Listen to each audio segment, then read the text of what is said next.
थंडीच्या महिन्यात भाजीपाल्यानी गजबजली बाजारपेठेतील दुकाने. अमरावती.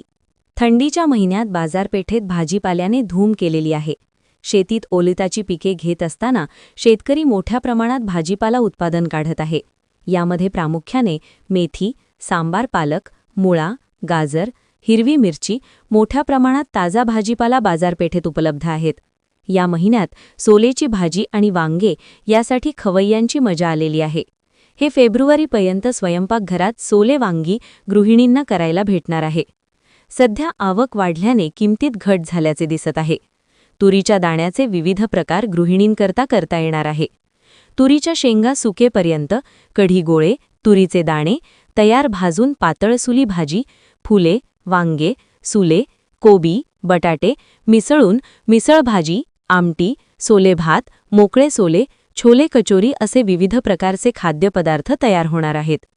भाजी व्यतिरिक्त शिल्लक दाण्याच्या त्याच्या वड्या बनवून वाळवली जाते. याशिवाय शेंगा पाण्यात मीठ टाकून उकडल्या जातात. उकडलेल्या शेंगा आवडीने खाल्ल्या जातात. या शेंगांची बाजारपेठेत विक्री करून यावर अनेक कुटुंबाचा उदरनिर्वाह चालतो. तुरीच्या शेंगा मिळण्याचा डिसेंबर ते जानेवारी महिना हा कालावधी आहे. यानंतर शेंगा पक्का होतात. त्यामुळे या 2 महिन्यात तुरीच्या जाण्यापासून तयार होणारे विविध प्रकार नागरिकांना चाखायला मिळणार आहेत. रोज कशाची भाजी करू आणि काय करू या गृहिणीच्या प्रश्नाला असा फेब्रुवारीपर्यंत पूर्णविराम मिळणार आहे. भाजी व्यतिरिक्त शिल्लक दाण्याच्या त्याच्या वड्या बनवून वाळवली जाते. याशिवाय शेंगा पाण्यात मीठ टाकून उकडल्या जातात. उकडलेल्या शेंगा आवडीने खाल्ल्या जातात. या शेंगांची बाजारपेठेत विक्री करून यावर अनेक कुटुंबाचा उदरनिर्वाह चालतो. तुरीच्या शेंगा मिळण्याचा डिसेंबर ते जानेवारी महिना हा कालावधी आहे.